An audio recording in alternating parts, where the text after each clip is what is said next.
tem a pobreza, a gente tem o racismo, a gente tem agora a divisão política que só destrói, né? Quem lucra com isso é quem está no poder. O poder gosta de nos ver divididos. O poder não gosta de nos ver unidos. Quem está no poder, e quem está no poder político, econômico, no poder do controle das riquezas do país, sejam elas quais forem, ciência, tecnologia, reserva de mercado, quem está no poder não gosta que ninguém se organize em cooperativa, em sindicato, em coletivo para reivindicar direito, em grupo de discussão e conversa para ganhar consciência de classe, de raça, de gênero. Não gosta. Então, essa cisão, essa fratura, só interessa para quem está no poder. E o Brasil está vivendo esse caos. Se o Bolsonaro for reeleito, o caos continua.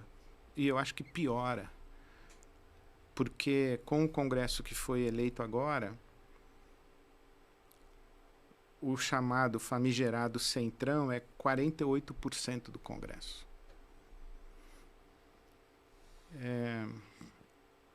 No Senado, a maioria para se pedir impeachment de ministro do Supremo. Então, esse debate, essa reclamação do presidente Bolsonaro, não me deixam governar, é isso mesmo, isso chama democracia. Isso chama Estado Democrático de Direito. O executivo quer fazer uma coisa, o legislativo diz que não pode, o judiciário arbitra. O famoso e velho e bom sistema de freios e contrapesos. Então, se o Bolsonaro for reeleito, nós teremos um executivo que já colocou no bolso com o orçamento secreto e com os novos eleitos o legislativo, e fazendo o impeachment de ministro do Supremo e indicando mais ministros para o Supremo, colocará no bolso também o judiciário. Nós teremos os três poderes alinhados, sem que um estabeleça resistência para o outro. Sem freio. Isso aqui vira uma Hungria. Isso aqui é o golpe sem golpe. É a utilização da democracia para dar um golpe. Não precisa de tanque de guerra, não precisa de forças armadas. Porque o golpe está acontecendo dentro da ordem democrática. Evidentemente, dentro da ordem democrática corrompida. Sim. Dentro da ordem democrática degenerada, né? Dentro da ordem democrática no extremo de sua distorção. Mas está acontecendo sem tanque na rua.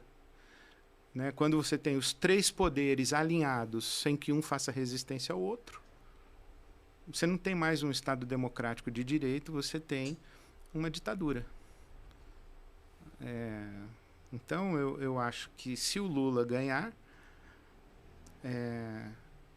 cria-se um fato novo a esse bolsonarismo que tem índole a partir do presidente Bolsonaro, que tem índole golpista, autoritária, totalitária, e que tem amor pela ditadura, que tem como heróis, né, o herói do nosso presidente Bolsonaro é Brilhante Ustra, um torturador. Quer dizer, eu estava falando aquela hora, né, que o bolsonarismo é uma ideia e o eleitor de Bolsonaro é uma pessoa. Eu não sou contra pessoas, sou contra ideias. Especialmente, eu sou contra uma ideia que é contra pessoas. Eu não posso ser a favor de uma ideia, que é o bolsonarismo, que acha que eu não deveria existir. Não posso ser favorável a essa ideia. Né? Então, Eu não tenho dúvida que se a gente estivesse numa Inquisição, se a gente estivesse na Idade Média, eu já tinha sido queimado numa fogueira como herege.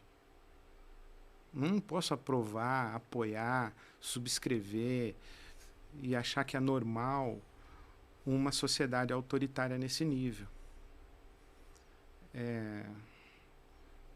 Então, eu penso que o segundo turno é complexo, mas alguém já disse que o terceiro turno, que é o que vai acontecer de 1º de janeiro em diante, vai ser mais complexo ainda, ou com Lula ou com Bolsonaro. Mas eu acho que se o Bolsonaro for reeleito, o caos é muito mais profundo, violento e temerário. É o que eu acho. Então já nem entra mais naquela análise da pessoa na política e o quanto roubou, o quanto deixou de fazer. Nós estamos agora numa situação preocupante em relação ao que vai se tornar a política pro povo a partir disso. Porque nós não estamos discutindo no Brasil quem é corrupto e quem não é corrupto. Nós estamos discutindo marcos civilizatórios. Então, pense, Pax, o que teria acontecido se um preto no saguão do aeroporto disparasse acidentalmente uma arma de fogo. O ministro da Educação, ex-ministro da Educação, Milton Ribeiro, fez isso no saguão do aeroporto. E aconteceu o quê? Nada. Pense se fosse um homem preto. Pense o que seria desse Brasil, ou o que teria acontecido no Brasil, se ficasse comprovado que a família do presidente Lula comprou 51 imóveis em dinheiro vivo. Se ficasse comprovado que os filhos do presidente Lula homenagearam milicianos e deram emprego para eles nos seus gabinetes. O que teria acontecido nesse país, como que a elite do poder político do Brasil teria tratado o presidente Lula se o vizinho assassino dele tivesse uma filha que namorasse com um dos seus filhos. Então, o que acontece no Brasil é grotesco, na minha opinião. Nós temos 3% da população do mundo e 11% das vítimas de Covid.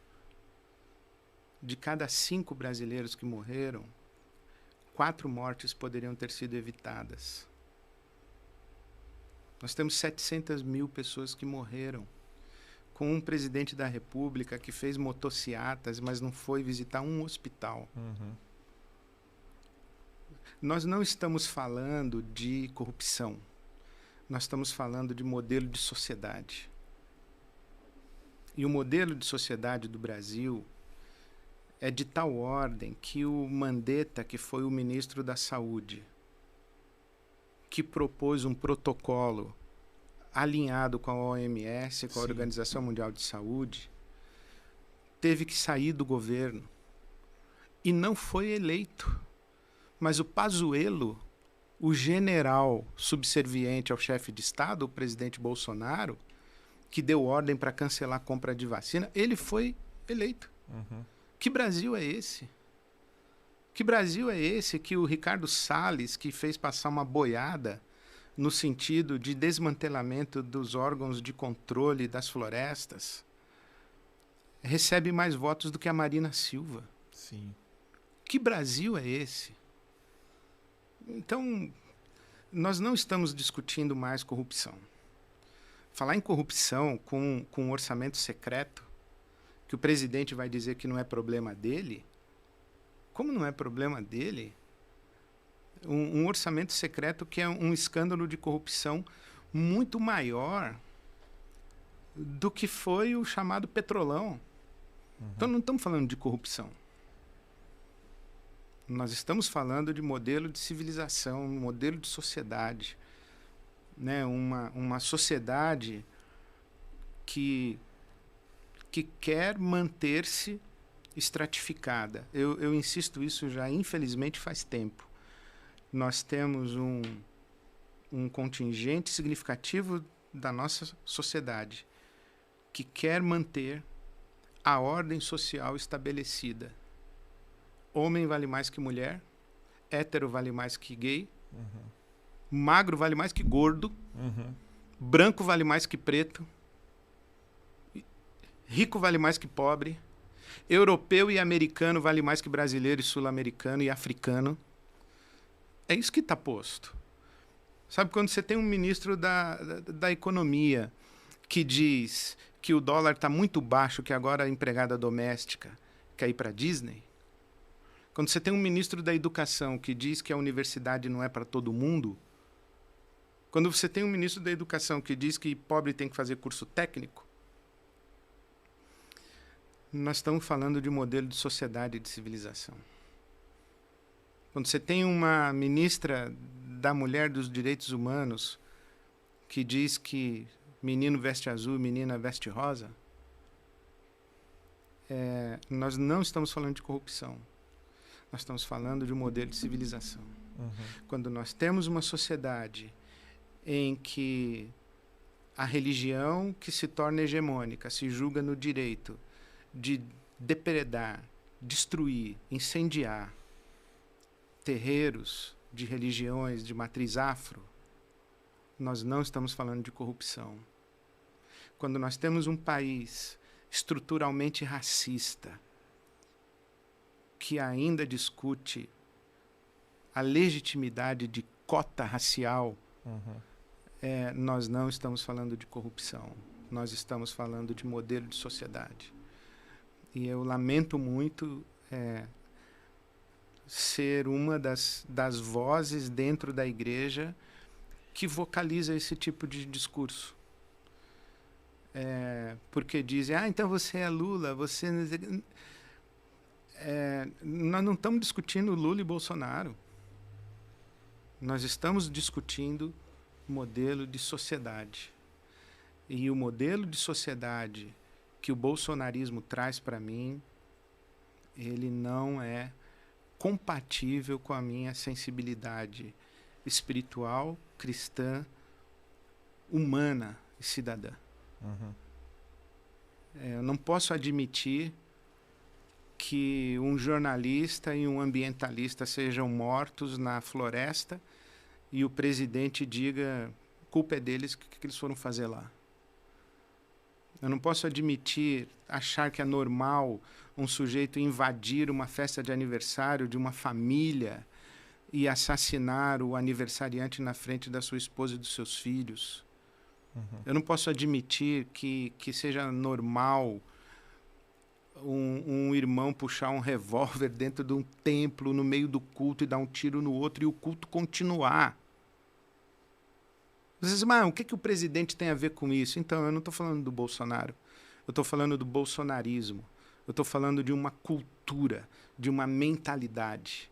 Não posso admitir que alguém saia na rua com suástica e que alguém faça discurso nazista e que acha que isso é liberdade de expressão, direito de opinião. Não posso admitir um negócio desse. Então, o sujeito que vem falar comigo, e o PT, faz favor, não estamos discutindo corrupção. Nós estamos discutindo muito mais coisa aí. Desculpa. Não, imagina, preocupante. Quanto você acredita que, assim, uma porcentagem que a igreja evangélica brasileira tem e está contribuindo com essa influência do que a gente está vivendo hoje? Então, eu acho que tem grande responsabilidade, mas hoje mesmo eu li um artigo brilhante, como sempre, do Alexandre Brasil, dizendo que a esquerda culpa o nordestino A direita culpa o nordestino pela eleição de Bolsonaro ou por ainda dar sustentação ao PT, e a esquerda culpa a igreja evangélica pelo Bolsonaro, né? Expliquei direito? A direita culpa o nordestino. Sim. Por dar vida ao Lula. E a esquerda culpa a igreja evangélica por dar vida a Bolsonaro. Né? Eu acho que essas são simplificações do que está acontecendo no Brasil. Não é só isso. Não é só isso. Não é só isso. Por quê? Porque também tem um outro lado da nossa sociedade que é grotesco. Eu estava pregando em Recife, recentemente, por ocasião das enchentes que eu fui, e um pastor disse, olha, Ed, eu sou pastor aqui numa comunidade, de cada 10 meninas adolescentes da minha comunidade, 4 estão grávidas. E se 4 estão grávidas, quantas sofrem abusos? E ele disse uma coisa muito interessante, a polícia não chega. Porque a mãe e o pai dessa menina grávida, com 12, 13 anos, é sustentada pelo tráfico. É funcionária do tráfico dentro da comunidade. Ela não pode denunciar o traficante, que é o abusador. A polícia não chega. Se chega, os pais não denunciam. Quem chega? A igreja. A igreja chega. O pastor chega. A psicóloga da igreja chega. Quem atende essa menina é a psicóloga da igreja, com trabalho voluntário. Então, a igreja é o que já o Spire falou, né? O Juliano Spire, ele disse que a igreja é como que um estado de bem-estar social paralelo. É o lugar da cesta básica, é o lugar da troca de atividades profissionais. Eu contrato o pedreiro compra meu sofá, o outro me arruma emprego na casa da família, indica minha sobrinha como diarista da coisa, e assim vai. É uma rede de apoio, de socorro, né? Uma família ajudando outra, uma mulher ajudando a outra, uma vizinha cuidando dos filhos da outra. Tudo isso na comunidade, a igreja presente é uma força de agregação, de coesão, de sustentação das grandes periferias e de bolsões de pobreza do nosso Brasil. E quando você vê a igreja ali presente, prestando essa diaconia a partir da experiência de fé, do culto, é o homem que era alcoólatra e ele se converteu e parou de ser um abusador e parou de ser violento dentro de casa, é uma família que é restaurada, enfim, tudo isso, esse mundo de oportunidades e essa rede de cuidado que a igreja evangélica representa, especialmente nos grandes bolsões de pobreza do Brasil, em que o pessoal dá tiro para o alto com metralhador e faz baile funk na esquina, existe um fenômeno sociológico, social, que a igreja é protagonista e que precisa ser olhado com mais cuidado e, eu diria, com mais respeito pela classe intelectual política do nosso país. Nós, evangélicos e crentes, nós sempre fomos tratados pejorativamente pelos órgãos de mídia de massa. O jornalista brasileiro até hoje não sabe fazer a diferença entre um cristão protestante histórico, um pentecostal e um neopentecostal. Não sabe, mistura. Agora outro dia me ligou perguntando se eu podia explicar qual é a roupa do sacerdote ortodoxo. Eu falo, eu sou pastor batista, não sei qual é a roupa do sacerdote ortodoxo que o candidato padre usou lá fantasiado. Eu não sei. Então, assim, nós sempre fomos tratados pejorativamente. Ser evangélico é ser mal informado, é ser burro, é ter QI baixo, é ser ignorante e, às vezes, até é ser mau caráter. A gente precisa ser tratado com mais respeito. Precisa ser tratado com mais respeito, senão a gente não vai entender o que está acontecendo no Brasil hoje. E como que quem vive da arte de se comunicar e de falar com as pessoas, como que a gente consegue continuar trabalhando sem enlouquecer. Isso eu tô falando, é um amigo meu que tá querendo saber. Como que a gente continua falando e fazendo a nossa arte, lidando com gente, ouvindo tanta groselha, vendo tanta ignorância e sem se sentir parte disso. Tipo, cara, eu comecei a negar a agenda em igreja porque eu não queria mais pegar um envelope de oferta na minha mão, pôr no meu bolso e ver pastor oprimindo o pobre para dizimar e ofertar. Tem uma hora que você não aguenta mais. Então é uma conta que não fecha. A gente tá sempre buscando, tentando sobreviver. Eu nunca quis ser rico. Eu sempre quis sobreviver e mostrar a minha arte para quem quiser a minha arte. Como que a gente faz para conseguir se comunicar e continuar falando com o analfabeto funcional, a pessoa que não entendeu nada? Porque tudo que você falou aqui foi tão claro, mas mesmo assim tem gente que fala assim, não, tá errado. E o Lula ainda continua falando, não entendeu nada. Você explicou dos 3 poderes, você explicou da importância de ter diferentes, para tudo ter um freio, ter um peso. É muito claro, é muito óbvio. Não precisa ser um gênio para entender. Mas ainda tem uma massa gigantesca que ainda tá ouvindo um pastor, que ainda tá se baseando em fake news, que ainda tá com frase decoreba. Eu como artista, como comediante, às vezes eu sinto desgosto e perco a força na hora de me apresentar e de fazer o meu trabalho para sustentar a minha casa, a minha família, porque eu falo, cara, eu não gostaria de me comunicar com essa pessoa. Dá pra gente escolher, não dá? E como que a gente consegue fazer isso de uma forma plena sem dar uma voadora? Eu acho que tem vários...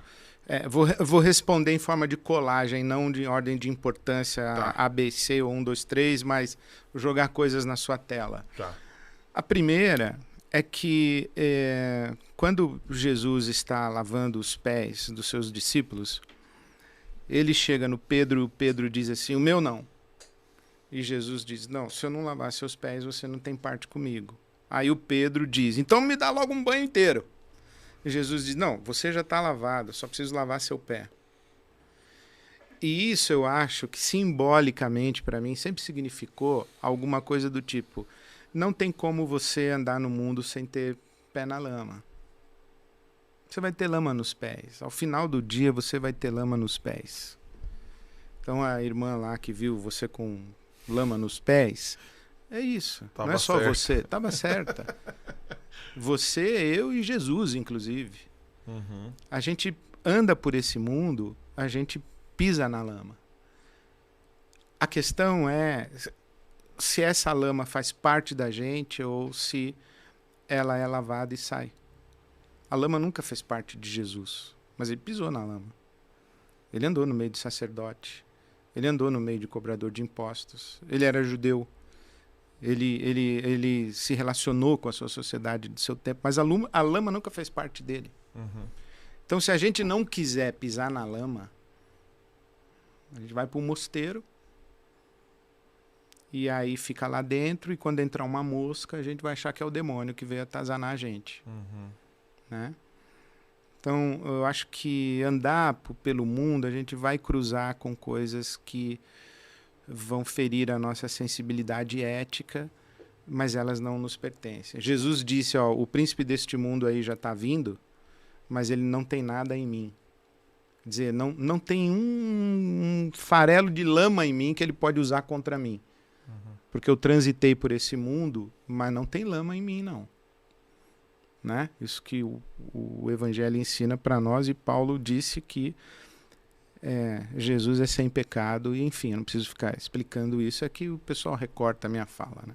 Mas, a segunda coisa que eu queria falar é um conselho que eu recebi de um amigo.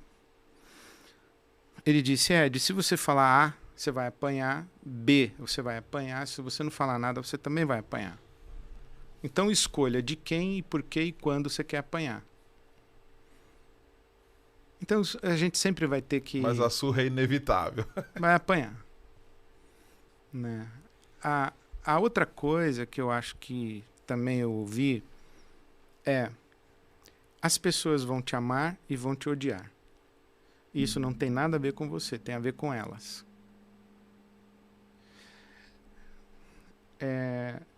Dessa síntese, eu tirei para mim o seguinte, que o melhor caminho que eu tenho que fazer é o da autenticidade. Eu tenho que ser eu mesmo. E por último,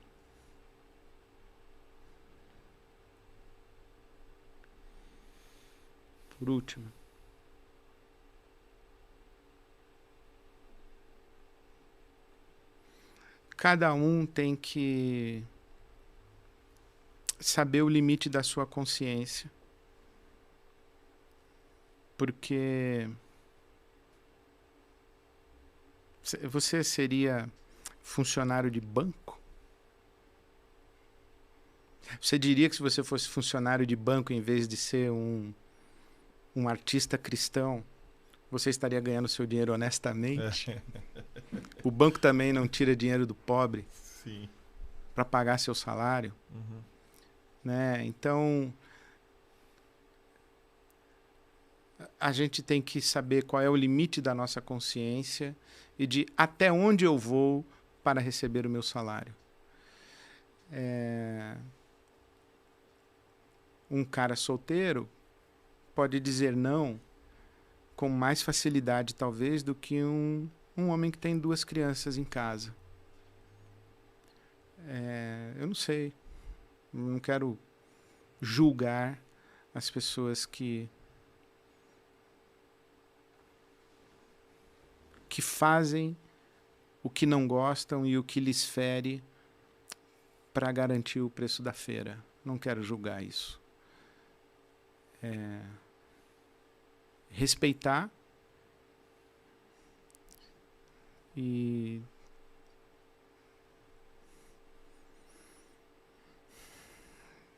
de tudo o que eu falei, eu acho que para mim o que mais me interpela hoje é a autenticidade, é ser eu mesmo.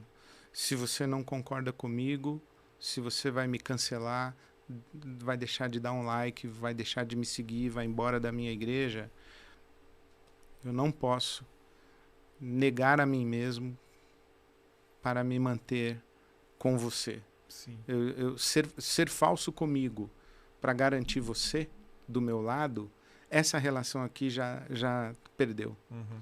Então eu tenho que ser autêntico e verdadeiro e fazer meu caminho aí.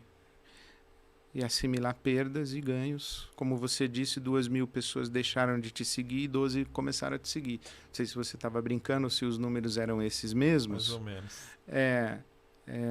Eu acho que faz parte da nossa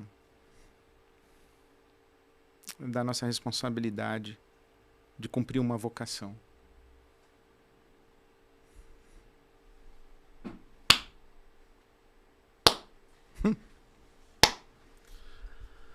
A graça da garça.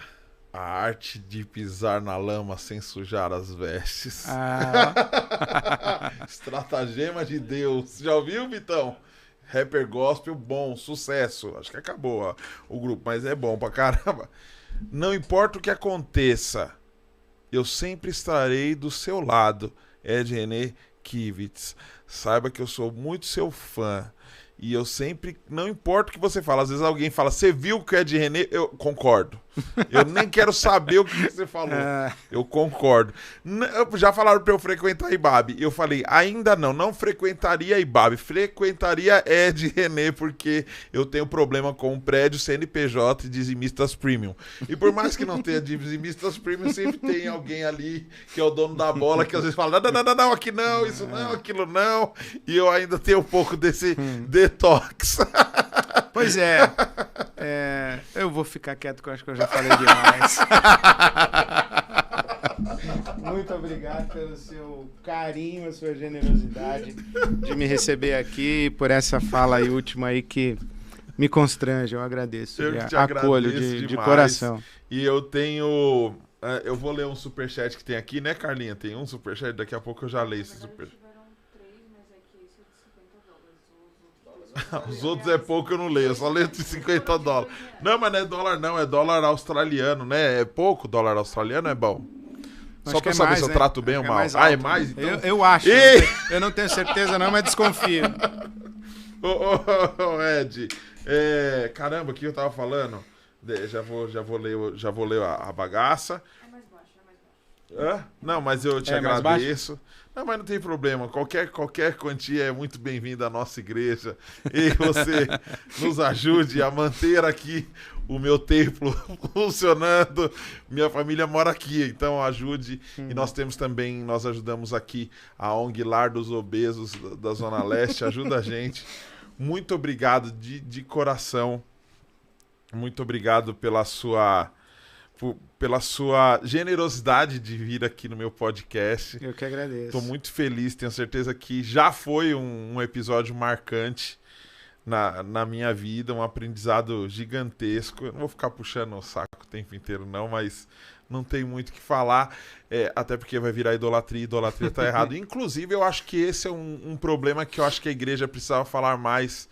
Eu acho que quando a igreja transforma Deus em um ser a ser idolatrado, a gente acaba confundindo um pouco as coisas, porque eu imagino que Deus não quer ser idolatrado. Eu acho que é uma palavra forte, porque não tem como Deus não querer que você adore e se prostre só pra ele, como se ele fosse tipo, não, é só eu sou vaidoso, né?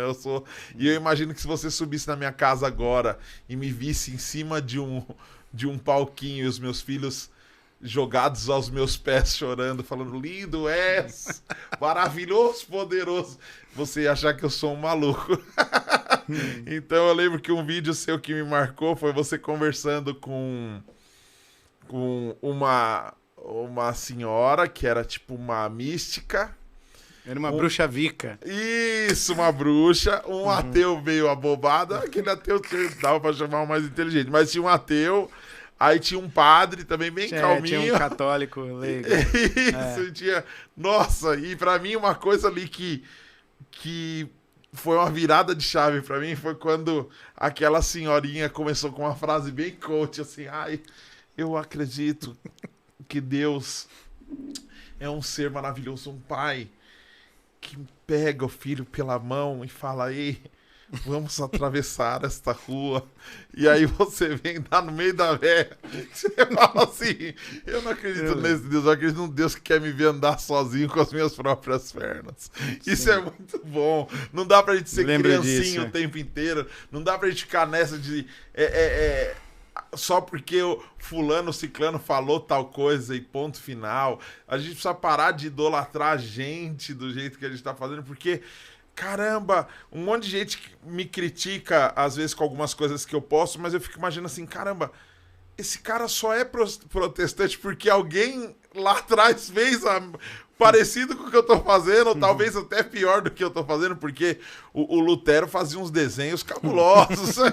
Se você não viu, pesquisa no Google que você vai entender do que eu tô falando. E eu preciso deixar isso aqui registrado, que algumas situações das mais complexas que eu passei com a minha família em relação à religiosidade,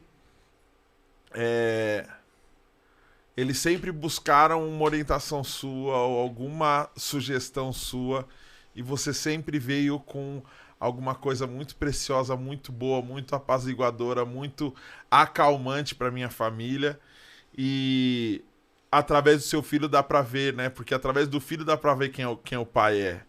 E o Vitão, eu tenho um amor especial por ele, porque ele é muito amigo dos meus irmãos, mais do que meu, porque ele gosta mais de maloqueiro, mas... nos momentos em 2 momentos muito marcantes da minha vida, o Vitão apareceu ali, sem ser um artista gospel, sem exigências nenhuma, mas veio para abraçar minha família. E é o amor que quando a gente vê, a gente fala assim, caramba, entendi qual é que é desse Jesus aí, que eles tanto falam, e que muitos falam, mas não entenderam absolutamente nada. Então, obrigado e parabéns pelo seu trabalho, parabéns pela sua luta. Eu não sei se dói ainda. Eu acho que você é muito maduro, mas eu acho que não é isso que define o que dói ou o que não dói, porque gente madura também apanha, e quando apanha também dói, mas quando você estiver ali tristinho, porque estão falando muita bostinha, lembra de mim, cara. E eu falo, continue. Obrigado. Posta Pax. mais. Obrigado. Fala mais, porque a gente está precisando desse pingo de esperança. É isso, cara. Muito obrigado. Eu não tenho nem palavras para agradecer esse carinho todo e essa bondade e generosidade toda de vocês. A recíproca do afeto e do amor é verdadeira. Da nossa casa para sua casa, para sua família. Obrigado. Vitão, você trouxe cartão de crédito para pagar um churrasco agora na saída? Tem uma churrascaria aqui do lado, coisa rápida. Obrigado, Carlinha, Vitor Camejo, obrigado, meus irmãos, André, Felipe, minha mãe, Tânia. Muito obrigado, Ed René. Muito obrigado você que ficou aqui até agora assistindo. Batemos um recorde de audiência aqui hoje, olha só. 6 pessoas assistindo fielmente.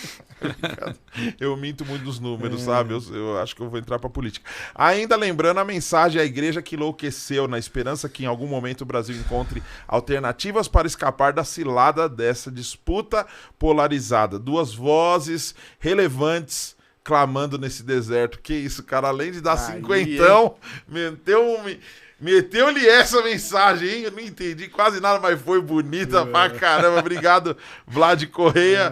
Os outros que doaram também aqui um superchat, eu acabei não lendo. Deixa eu ver aqui.